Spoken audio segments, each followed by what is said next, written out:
So why me? Why should you listen to me? Well, I mean, there's a kind of standard answer, a kind of boring answer, which is that I've been involved in software development and then project management for the last 30 years. Actually, I've been involved in software development like in a non-professional capacity since long before that, because I got my first ZX81 when I was 12, 13 in the early 80s.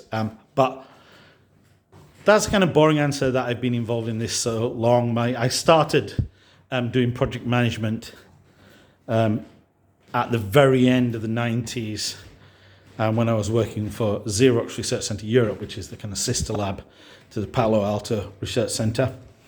And we were trying to get software for a primitive smartphone, a not very smartphone called the Nokia 9000, which had a very, very difficult operating system on it. So writing code for this thing was extremely difficult.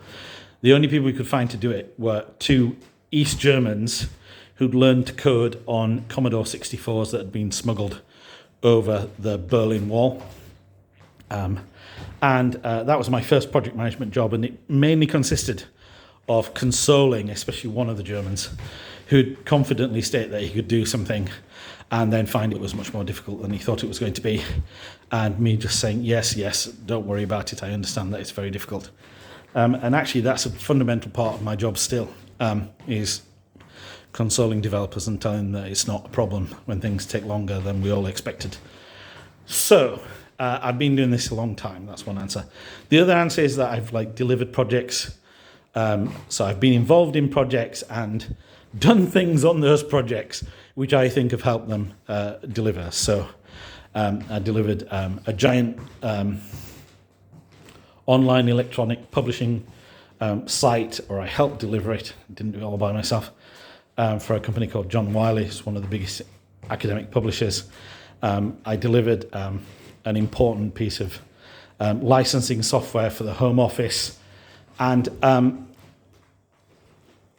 some of these projects I've kind of joined halfway through when they were in trouble and helped them out.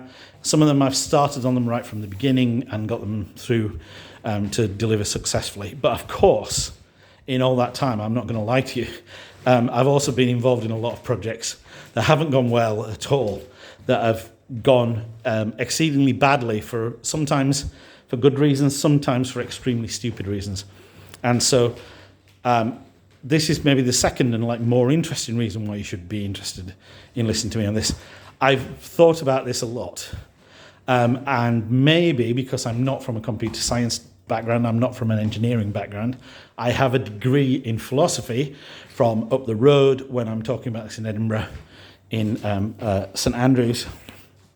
I've thought about them in a different way.